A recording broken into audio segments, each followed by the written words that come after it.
Hey everyone, welcome to the fourth week of the Perfectly Imperfect Vlog Challenge. It's an 8-week challenge. This is halfway through, and this is just before Thanksgiving. And I have to share that, I believe that there is truly a reason that gratitude got its own holiday. So, what I have to reflect on to kind of build this particular message is this particular year. 2020. It's been a tough year for a lot of people, and myself included. And if you've seen any of my other blogs, or if you know me at all, you know that this has been a very, very challenging year.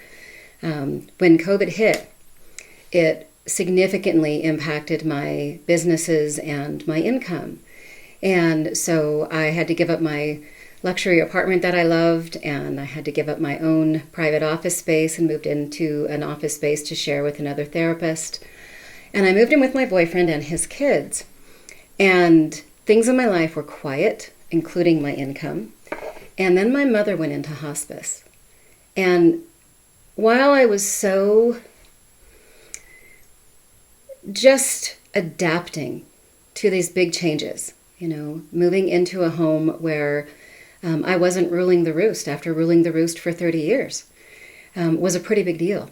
Moving into a home with younger children again. And even though we only have them part-time, it was still a huge adjustment. But then my mother went into hospice. And she was doing at-home hospice, and they needed help. And it just turned out that I was now available to be there. So I spent 3.5 weeks with my mother and took care of her, and I made a few mistakes along the way in doing so, but I cannot express, one, how honoring that was just to have the beautiful gift of walking her home. And I'm very, very grateful for all of those changes in my home environment, in my income, in my availability, so that I could be there for her. And I don't know that I would have reflected on it that way during that time, because it was really, really difficult. But I have lived such an incredible life of many, many amazing lessons in learning the value out of difficulty. And one of the things that it has led to is just a practice of really kind of challenging myself, and I challenge others too, to find the good. I think it's so easy to find, the negative or the crappy or the what's wrong in any scenario. It's pretty easy to find fault. But to find the good is a different thing. And I did. I found all the good in that scenario. And as I've gone through the year, what has been probably my biggest valuable lesson of this very difficult year of just, kind of transformation, is learning how to slow down. I have this penchant to take on too much. I own 3 businesses. When I was raising my daughters, I had 4 jobs. I volunteer a lot.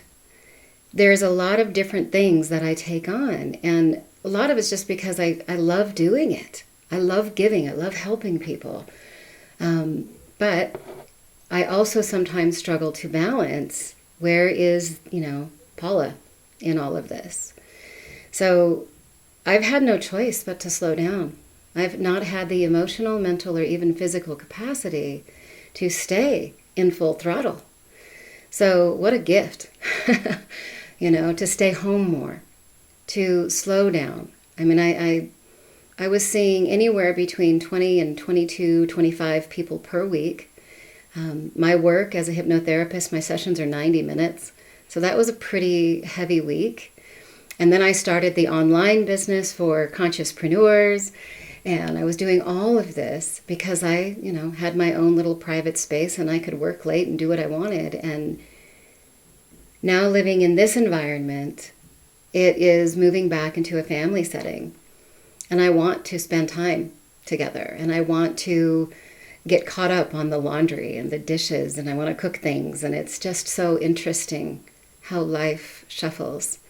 So I haven't made the time to keep up with everything else, but it's really created like this new vision of balance.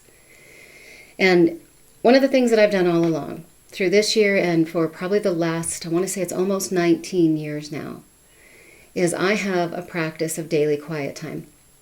And I get very quiet. I go through a process of prayer and meditation.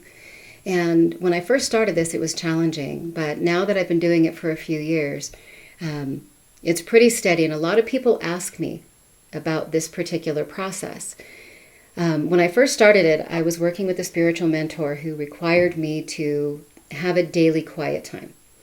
And I struggled to do it, and I started praying, okay, help me out here, because I'm not doing this every day. I'm not really understanding, how to pray, how to get into a more structured ease and flow with it.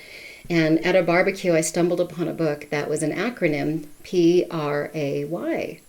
And it's praise, thank you for whatever it is that I want to say thank you for. R is repent. This is to ask for help with forgiveness of myself, forgiveness of others. A is ask, to guide me as I help others, as I plan my day, as I try to find my balance. Ask is to pray for others, to keep my children safe, to help my friend who's going to be having a hip surgery, whatever it is ask. And Y, which I think is the most important, is yield. And to me, that's just surrender. We've been given the gift of free will. We can do whatever we want. We can struggle. We can fly and just go about it with flow. And a lot of that has to come down to aligning our free will with divine will. So to me, that's yield. Yielding my will into alignment with divine will and allowing it to become one. So I stumbled upon that book. I have used that practice every day for 19 years, give or take a few travel days. And I can tell you that just the beginning of that praise, that gratitude, it's a game changer. Such a game changer. And there's scientific studies done on gratitude that are pretty easy to find. Actually, it's pretty fascinating. They did one of the studies I'll reference real quick is about smiling. They did a study where they had several people just smiling at random, and they were testing the brain activity. And they found that just smiling in its own right, the exercise of smiling, can create the exact same chemicals and brain chemistry and brain reaction as smiling for a genuine reason that causes you to smile. So it kind of falls in line with that fake it till you make it. Same with gratitude. The more that we focus on what's good and what's right, the better we feel. So to me, it's no surprise that gratitude got its own holiday.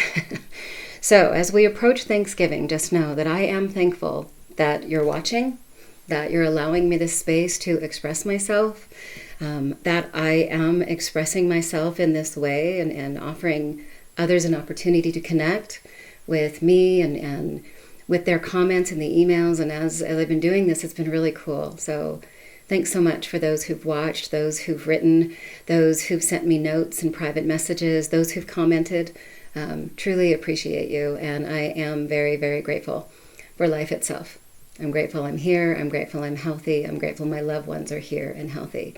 And I wish the same for you. So thanks again for watching. Happy Thanksgiving.